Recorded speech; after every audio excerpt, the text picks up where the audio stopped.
YouTube, y'all, we come when racist cop realizes they've been arrested. But before we even get into all that bullshit I just read, bro, I want y'all to realize life is precious, bro. Like, if you here, bro, and you got a chance to make a difference in your life or anybody else, bro, your life matters, bro. Stop trying to belittle your life, bro. We all got so much potential, bro.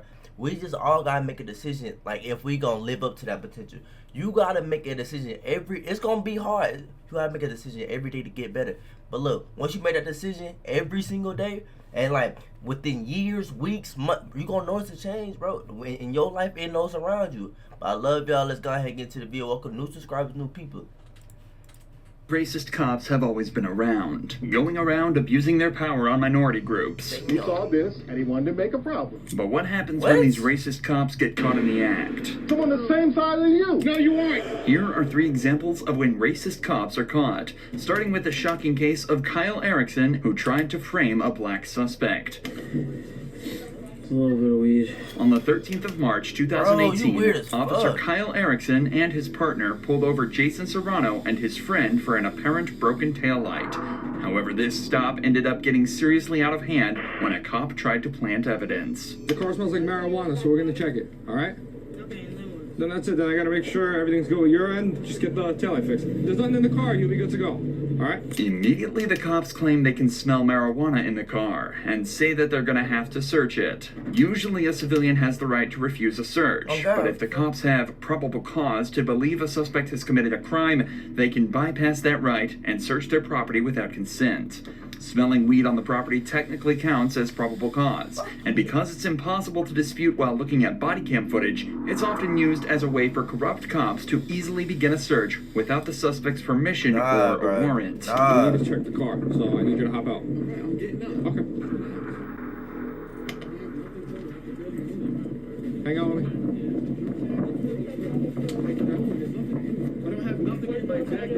Okay, well, he's gonna check it. I don't have nothing No, relax. No, I don't need to. This situation is about to escalate for no reason. No, because I didn't do nothing. It was in the car. No, this is on me. It's my possession. Bro, y'all fucking bugging, bro. Relax.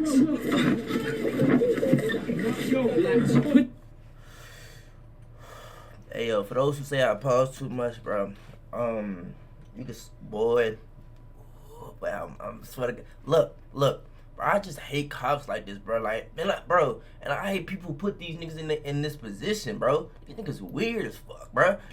Bro, if you catch a nigga doing this, put them in jail for life. Man, bro, I'm sorry, bro. I'm quick to put a nigga in life, put a nigga in jail for life. Bro, like this weird, bro. This is weird, beyond weird. Bro, 10, 20, 30, no, bro. They've been growing up with the thought process for years. You think I'm finna be like, oh yeah, let's give him 10, 20. Bro, finna get right back out and keep doing the same shit, bro. No, bro, that's weird, bro. No. Put that jacket down right now. Put the jacket down. It's not comfortable. For the rest of the body cam footage, Jason is left on the ground, handcuffed, and visibly in pain from the takedown. It took almost 20 minutes for an ambulance to arrive. It's unclear in the body cam footage, but with how much pain Jason is in, it's obvious that an unnecessary amount of force was used to take him down. So for the cops, this is just where the story begins, and you can see the exact moment reality sets in for them. Dumbass boy.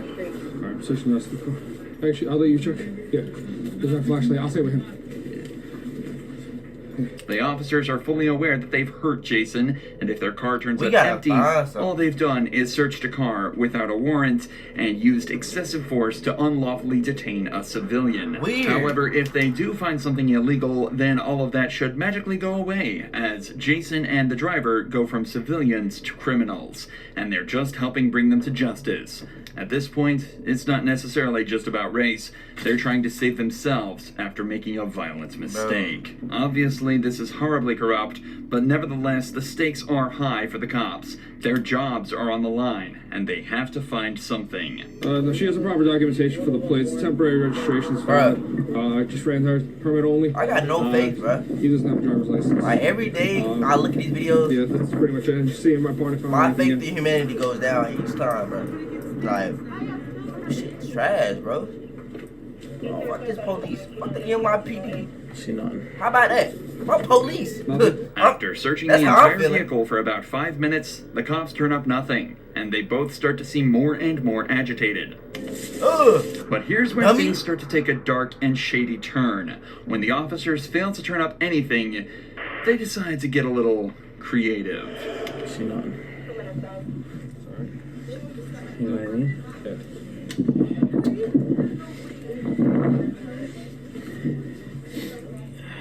Bro, are you serious, bro? Without even trying to hide it from his camera, the detective places a small bud of marijuana in the cup holder of the vehicle, where he's already checked multiple times. The way the officer does this without even trying to hide it implies that he's almost certain that this will never come back to haunt them, and even suggests that this might not be his first time doing it either. In fact, the way the cops have been talking to each other the entire time indicates that this might just be a regular step in their process. They've done it before. You good? Good? All of a sudden, the cops have a case against Jason. During the stop, they smelled marijuana in the car. Jason became combative after they asked to search it, so they took him down and searched the car, where they found not only a small piece in the cup holder, but even flakes in his jacket. This is the story that Jason was taken to trial over, and he was charged with marijuana possession. I need you with me here, now.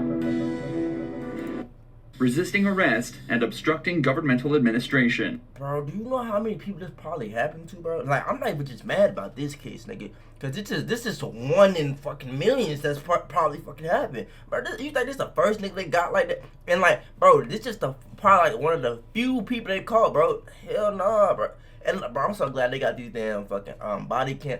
Bro, that shit's so ass, bro. That shit's so trash. It took over 2 years for this body cam footage to emerge, and only then would Jason's charges be dropped. Predictably, no charges were brought against the officers, but it did raise an important question. What else has been caught on these cameras that's being hidden from us? This is why some people feel it's important to record their interactions with police themselves, just like this black police graduate did when he was confronted by these two officers blatantly racially profiling him. Can we see some ID? No, what for? I just What's your probable cause? To ask me for ID. It does not have a handicap placard. Read the plate, man. You don't even know what you're talking about. DV. That's disabled veteran plate. We can park in handicapped spots. Let me see some ID, please. No.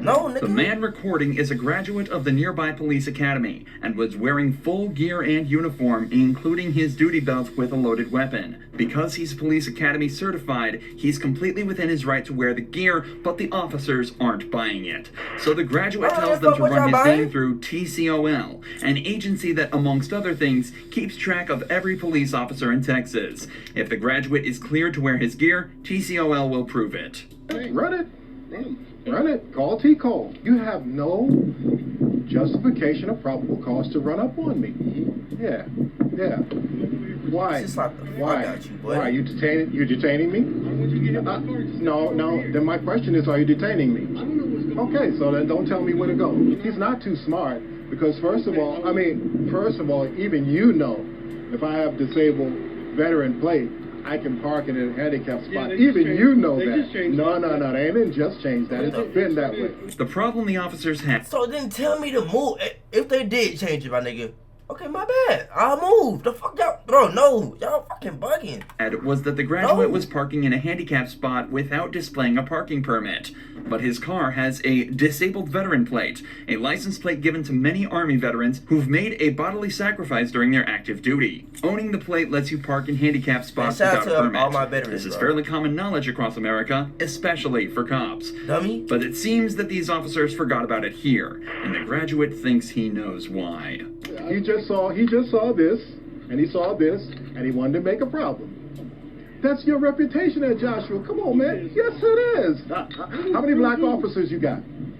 One. We don't have one right now. One. I know. And you barely let him in. It's difficult to disagree with the graduate. They had absolutely no reason to stop the graduate and demand his ID. Maybe a new recruit could forget about the veteran plates, but this man is actually a police captain and has many years of police service under his belt. evidently in a department with next to no black representation. Eventually, the officers return to tell him he's free to go, but the graduate isn't leaving before saying one last thing. You know, you're feeling small now, aren't you? No, no. You shouldn't run up on people. You have no probable cause. If you wanted to follow me and run my plate, you could have done that. Talk to anybody? No, well, I don't have to talk to you. I don't have to talk to you. That's right. I already told you that. Waste my time and you. You're supposed to be a captain, and you don't know the disabled plates have a right to park in a parking spot. And you violating people's rights, running up on them without probable cause. I'm in a uniform doing the same thing for you for free. So what? I don't care what he thinks. I'm a graduate and I have T-Code certification. I have T-Code certification. Yes, I do. That's what you checked it. Says who? My certification doesn't say expired. You want it to be expired because you see brown skin. So take a walk. Walk of shame, Captain. Don't ever you run up on me again. Do you understand? And learn the law, and you better have probable cause before you run up on somebody in uniform. You don't have no reasonable suspicion because I'm on the same side as you. No, you aren't. I am a graduate of the police academy. Okay, just like you years ago, you probably couldn't even pass the test. Right now, you go. You get going. Getting into fights with other uniformed police officers definitely isn't the best look for a police captain, come on now. Especially after racially profiling that very same officer. And because the graduate was filming the entire thing himself, he was able to show the city manager, and that very same afternoon, it was revealed that the captain was no longer working for the police department. Like, what? Unfortunately, though, it's extremely rare for cops to actually be reprimanded after behavior like this, as is obvious in the case of Montre Little. In this case, the cop not only lied and threatened Montre, but he even cost the city $75,000 and still got away with no punishments. I already told you I'm gonna be pausing. Look, listen. Bro, do you know how many places this happens? Like all over the fucking world, bro. Bro, look. So this is why when people say, "Fuck the police," I understand. Like this certain police that's fucking wild. What, bro? They don't see, bro. They could do anything, and they could get bro. Look, if you in a situation where like you don't even gotta like you wouldn't even see this. Like you're just scot free, but like, so of course you're not finna be like, oh my god, well everything's all fine and dandy, like we don't see anything here, nigga, bro. Of course you're not finna be like fuck the police, bro, cause you don't deal with it. Like that's like me saying, bro, oh like whatever going on over here in this city, this state, oh it don't matter, cause I'm not over there, bro. What? On July 15th, 2018, Montre and his friend were pulled over by the police. The stop started out normal, but quickly evolved into a perfect display of how cops will try to force you into a false confession through corruption and, in this case, racism. What's going on, guys? We're good. Not much. How are we doing, officer? Is this your car? Well, it's a rental right now. My car's in the shop. Okay. Did something break down? Yes, sir. Gotcha. You guys just came from over the park, right? Yeah, I'm just hanging out. That's it? Is this your car? What the fuck you? I just told you my car's in the shop, officer. This is a rental. Okay. How do you start it? What do you mean? I just put my foot on the brake and I put it in drive and I... Okay. Yeah, officer. At first, this may seem like a harmless question, but asking the driver, Montre Little, how to start the car essentially implies that the cop thinks he stole it. Yeah, like, if Montre was unfamiliar with the vehicle, he would have likely struggled to remember how to start it. And if he fumbled around a little before remembering, it could imply he was under the influence. But Montre kept his composure and passes this first test totally fine. The cop, however, still isn't impressed and decides to take things further by tricking Montre into giving his property over. So it's your car, though? Yeah, Did they give bro. you a fob or something? My car, officer. Did they give you a key fob or something? Or? Yes, sir. Officer. Like, what does it do? Does it... You see, What do you mean, what does it do? That should let you know that it's in... Okay. Do you have any weapons on you? No, no. Okay, can I be honest with you? It smells like marijuana in the car, and I can see shake on the ground. Your buddy's giving me the idea that maybe he's got a gun. You know what I mean? Like, that's what I think. How? I don't Fuck know. what you Just think, the nigga? way, I mean, just the way you're holding yourself, man. Like, I'm nervous, nigga. That's why we're nervous, man. That's it. Not only did the officer mislead That's why you Montre into nervous. giving You the a keys police. over, but he's also suddenly decided he can smell marijuana in the vehicle, and based purely on a hunch, that the passenger is hiding a weapon. Both of these things, especially the marijuana smell, are often used as a reason to search the vehicle, bypassing the need for consent by the property owner. The speed and order in which the officer works here is extremely suspicious. Confiscating the keys without even mentioning it implies that he already decided he was going to search the vehicle, and that he was trying to make Montre feel helpless or even threatened. Emotions you can clearly see on his face as they're stolen from him. Bro, I'm not worried about that. Montre. For what? I just told you why. 3 times. You want me to recap again? Yeah. I mean, I told you I'm a cop. Face the car when you step out. Face the car when you step out. Face the car when you step out. Don't flex. Don't flex. I don't know what you're doing, man, but you need to knock that off. Stop What are you throwing talking your arms. What's going on, dude? Where are you trying to? What are you doing, dude? Officer, I'm not doing nothing. Well, you're making me think something funny is going on, man. Because you're fucking... Okay, so slide over. I mean, your heart is thumping, dude. Like, you're beating.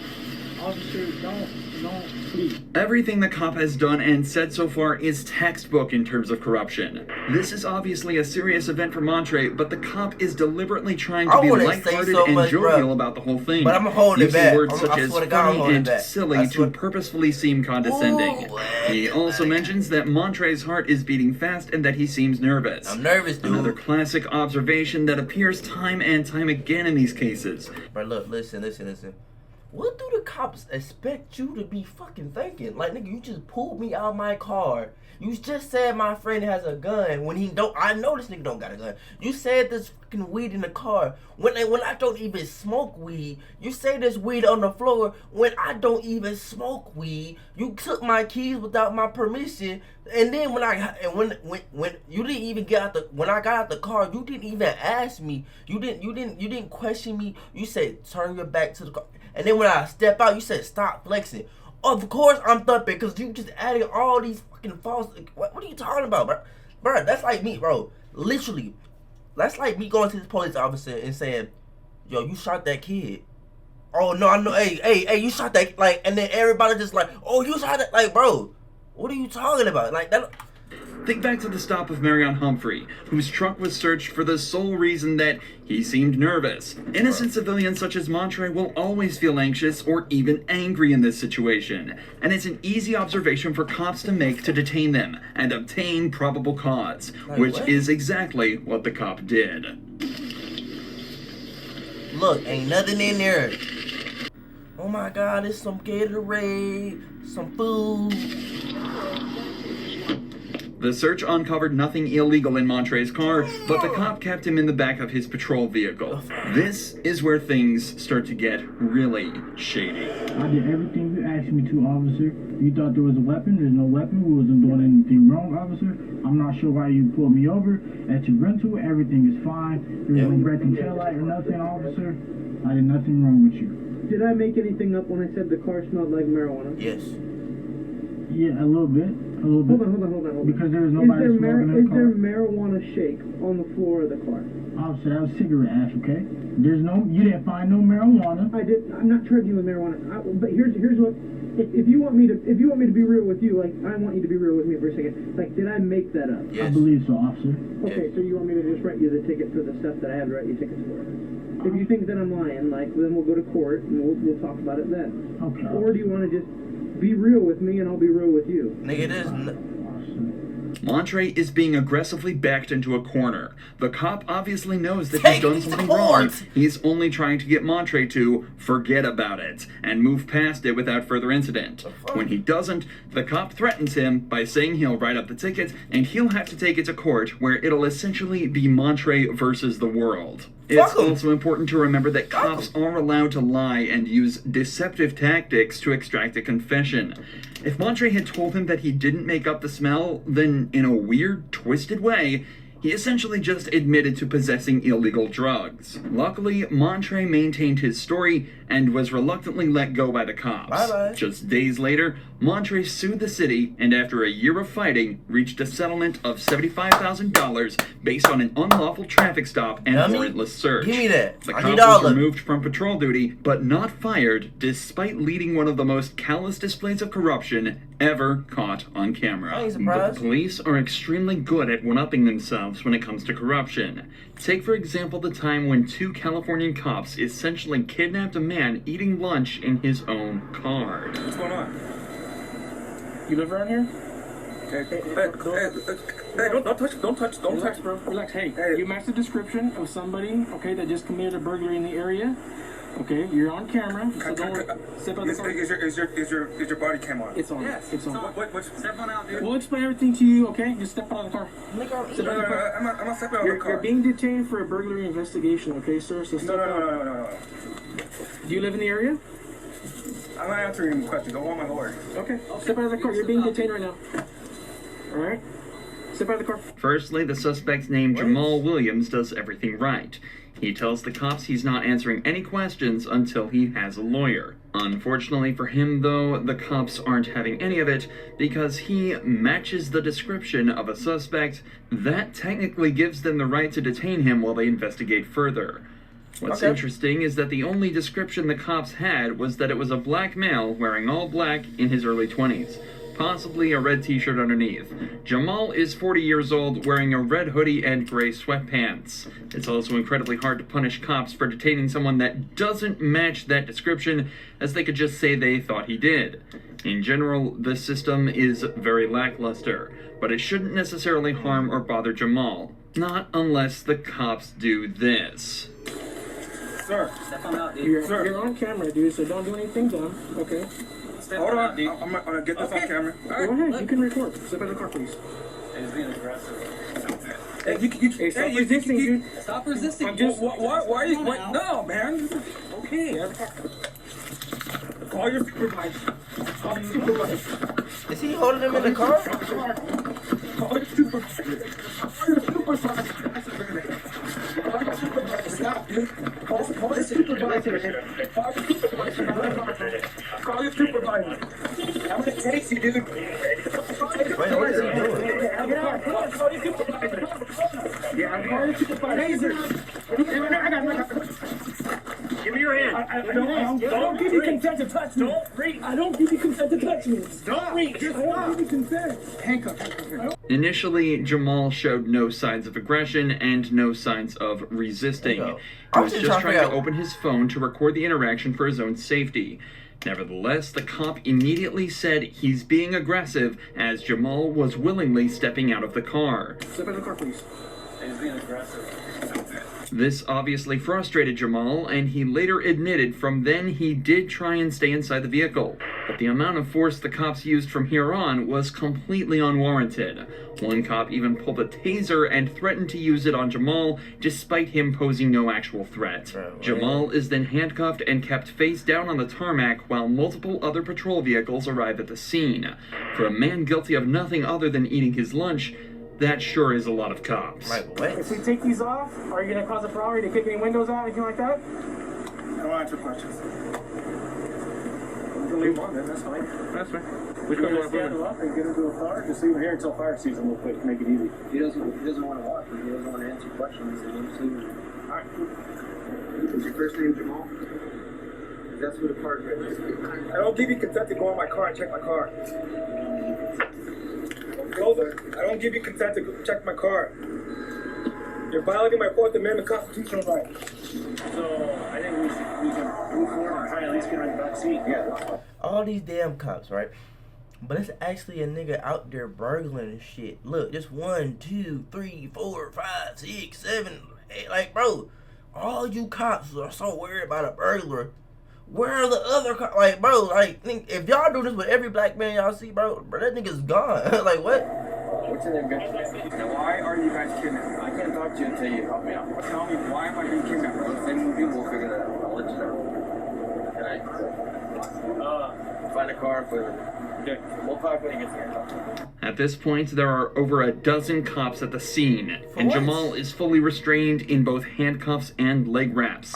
He's so much money from already been cleared to not be the suspect. I'm talking he's six still figures. taken to the patrol car, fully restrained, and put in the back seat. It's also important to note that the cops were able to identify and clear Jamal by running his plates, something they could have done in secret before even approaching him. The worst part is that even after all of this, Jamal still wasn't free. He was cleared of the burglary charge, but he was instead hit with a felony charge of resisting arrest and taken to jail. Jamal later filed a formal complaint with the LA Sheriff's Department. But just as another example of how corrupt this system is, they were allowed to investigate themselves. And as you'd expect, they found no evidence of any wrongdoing. Months later, Jamal filed a civil rights lawsuit against the arresting officers. Unfortunately, though, the story remains much the same. The officers were investigated by a police lieutenant, and after analyzing the body cam footage, it was concluded that Jamal's actions turned the interaction confrontational, and that the arresting officers were courteous throughout the entire event. Jamal's charges were dropped, but no charges were brought against either of them. Bro. Man, like, bro, this stuff happens everywhere. Don't think because you in a big city or a small city, bro. It happens everywhere, bro. It happens everywhere. It's sad to see. It's sad to see that people, like, please let's explain this to me. The people that do hate, like a specific group of people, or like, I don't know, like how you don't even know, like, how do you hate a person? Like, it's so much life to live. You got like max. Like, you might got 100 years on this earth, and you choose to hate your whole time here. Why? Like when I see somebody, all I do is show love, bro. No matter if it's the CEO, janitor, no matter what you doing in your life, bro, just show love. It don't cost to show love. That's the beautiful thing about it. It don't cost. You can do anything with love, bro. You can do amazing things. You can change your life. You can change somebody else, like, bro. You can do so much if you just show love, bro. What if it's Jamal? We don't even know what Jamal going through. Jamal might have stuff going on at home. He might be getting beat up, bro. You don't know nothing. But you didn't even think to show love. You came in straight aggression. Like, you could have been like, hey, how you doing today? I see you in your car. You look, I'm telling you, fired. All y'all should be fired, bro. Every cop in this video should be fired. But we know this. We done heard this. We done seen this. This ain't new. Like, we done seen this over our lifetime, and before ours, and before theirs, bro. When is it gonna stop? When? Like, I'm just another black man saying what everybody else been saying, bro. But look, I love y'all. Stay safe. I tell y'all this every video. I care about y'all. I want y'all to be safe. Like, all this, like, everything that we see in this video, you can't avoid. You can't avoid driving your car. You can't avoid if you just want to have a conversation or sit at the park to clear your mind and the cop pulls you over. Just be safe, bro. I love you, and I'll see you in this video. Yeah.